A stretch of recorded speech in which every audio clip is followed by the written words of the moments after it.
There are many extreme objects in the universe that we live in, but today I'm going to look at a dead star that would literally rip you apart. Welcome to the strange and deadly world of magnetars. Neutron stars, but scarier. Let's find out more. Let's think briefly about neutron stars and how they're formed. For stars like our own Sun, during their life while they shine, they're constantly smashing hydrogen atoms together to make helium. This process, called nuclear fusion, as well as making helium, also produces a little bit of energy. And since this is happening huge numbers of times per second, the Sun actually generates massive amounts of energy that we feel and see every day. Now, all of this hydrogen has a huge mass, and so therefore huge gravity. And this gravity tries to crush the Sun smaller and smaller. But counterbalancing that is the force of the energy production pushing outwards. And this celestial balancing act will continue in our Sun for another few billion years. However, if a star has more than 8 times the mass of our Sun, then at the end of this stage of its life, something different happens. At the star's core, all the hydrogen is used up and is being turned into helium. Nuclear fusion then stops. This means that the pressure of the energy produced by fusion decreases, and the star begins to shrink. As it shrinks, hydrogen from the outer layers of the star is forced towards the core, and nuclear fusion can resume again in a shell surrounding the helium-rich core. Also, as the core of the star gets smaller, the outer layers of the star expand. As it expands, the outer layers cool down, and this stops the star from expanding any further. And we can often see these expanded stars in the galaxy as red giants and supergiants. As the helium-rich core shrinks further, temperatures rise, and if the star is big enough, the temperatures will get so high that it will be high enough to start fusing the helium at the core.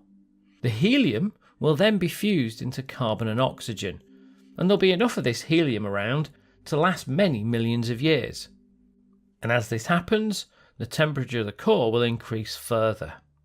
Next, the fusion of carbon produces sodium and neon and magnesium, and this process of fusing heavier and heavier atoms in shells moving out from the core is called shell burning. Though this isn't really burning in the sense that we'd normally think of it.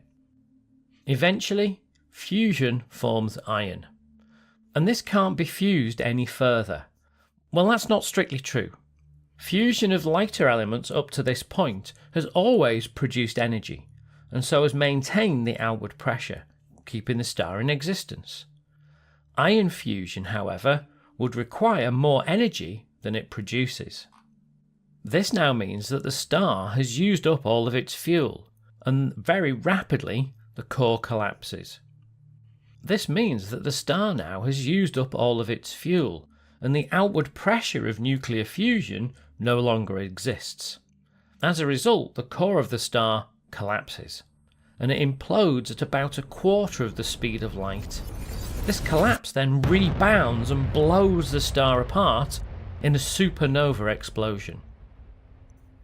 The core, however, remains behind, but now, with no outward pressure, gravity dominates and crushes the core smaller and smaller.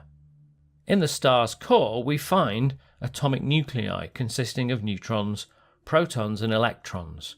However, with the pressure of gravity, the electrons are forced into the protons to form more and more neutrons, until eventually we're left with mainly neutrons, hence the name neutron star.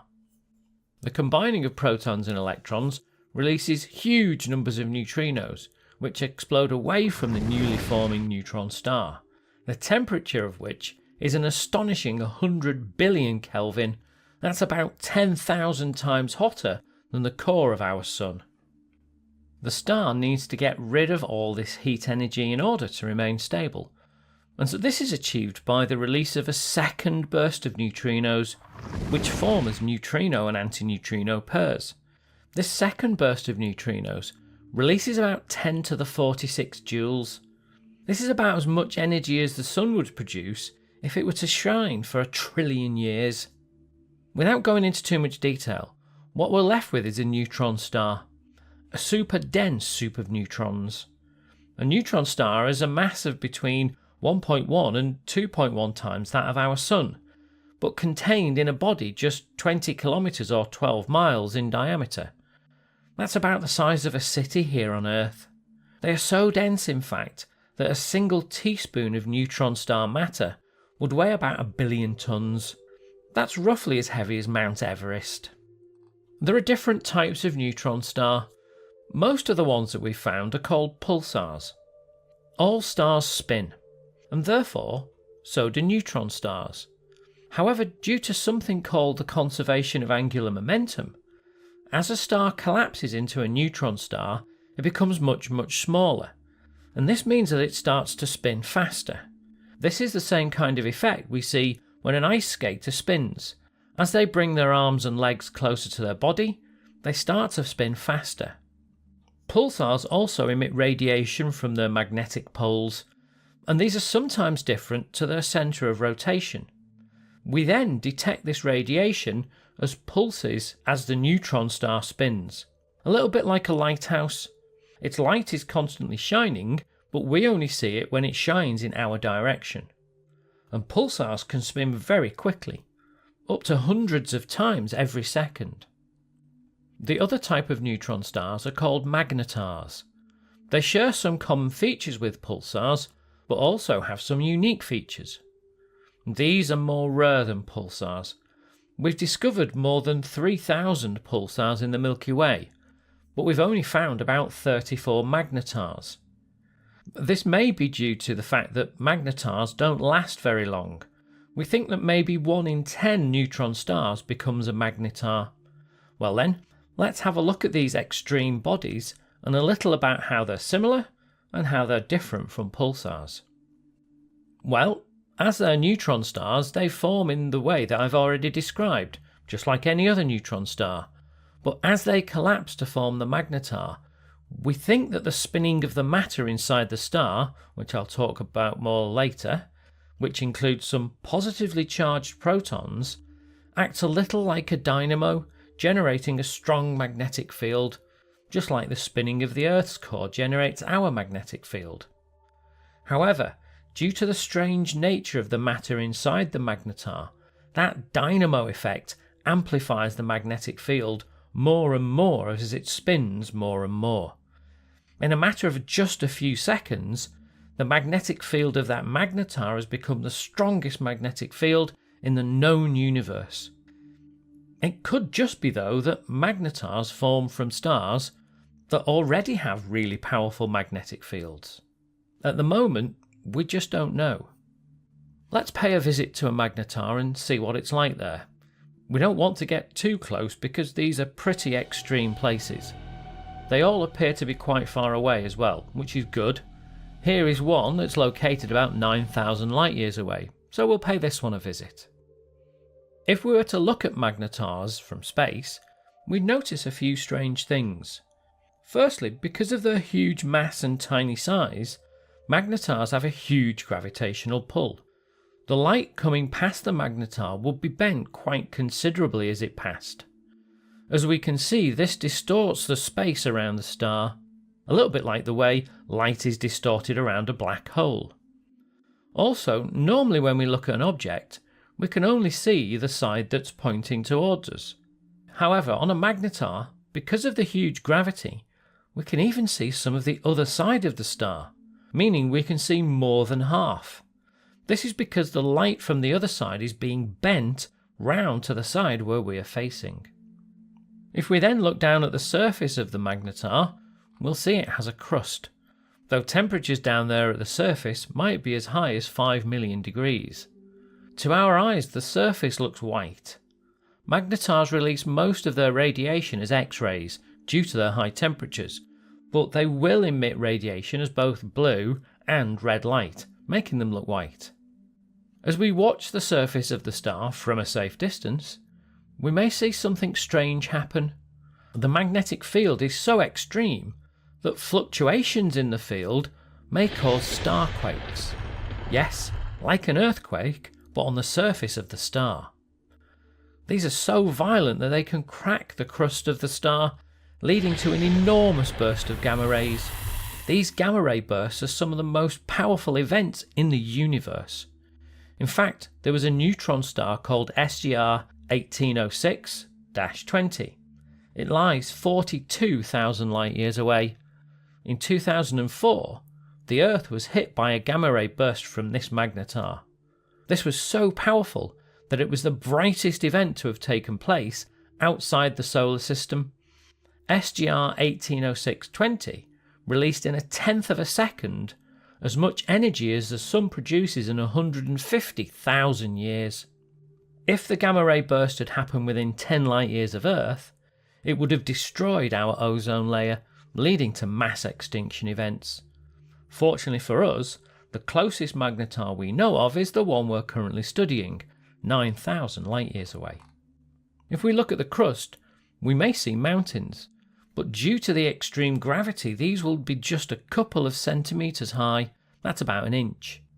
However, the strangeness of the gravity here means that any object that was to fall off the mountain, by the time it hit the ground just a couple of centimetres below, it would already be travelling a considerable percentage of the speed of light. However, this is very hypothetical because, as we'll see later, even getting close to the star will be a tricky proposition. If we look at the crust and beyond and study the internal structure of these extreme objects, we're going to find a lot of strangeness indeed. The outer crust seems to be made from atomic nuclei and electrons, and just under that, as we move towards the inner crust, these nuclei become larger and larger, with more and more neutrons. But as they get bigger, the nuclei can't hold on to all these neutrons, so they just spill out to form a sea of neutrons in which everything else is embedded. Just under this surface of the star, we find a sea of neutrons. These are fundamental particles that make up the nuclei of atoms, but down here the atomic nuclei are ripped apart under the immense gravity into a neutron sea. There are also some protons that seem to have managed to survive the neutronification of everything. Here, just under the crust, into what we might consider the mantle, there are some very weird forces at play. There's a strange battle going on between nuclear attraction and repulsion, and as a result, some of the neutrons form themselves into neutron balls, just a few hundred neutrons big. These are called nuclear gnocchi, and as we move further down towards the core of the star, these balls merge together to form long chains of nuclear spaghetti. Even further down, these chains merge together and now we have sheets of nuclear lasagna. And then even further down, even these sheets combine into a single uniform mass of neutrons. Below this, we may find layers of superconducting neutrons and superconducting protons in the outer core, until eventually, as we move even further down, we come to the inner core, where strange matter may exist. And by strange, I mean matter that may be made from strange quarks, forms of matter not found in the universe at large, but we really don't know. Well, let's come back to the surface, because it's the immense magnetic fields that I want to talk about now and why we're here. Scientists use a number of different ways of describing the strength of a magnetic field, and one of these is the Tesla.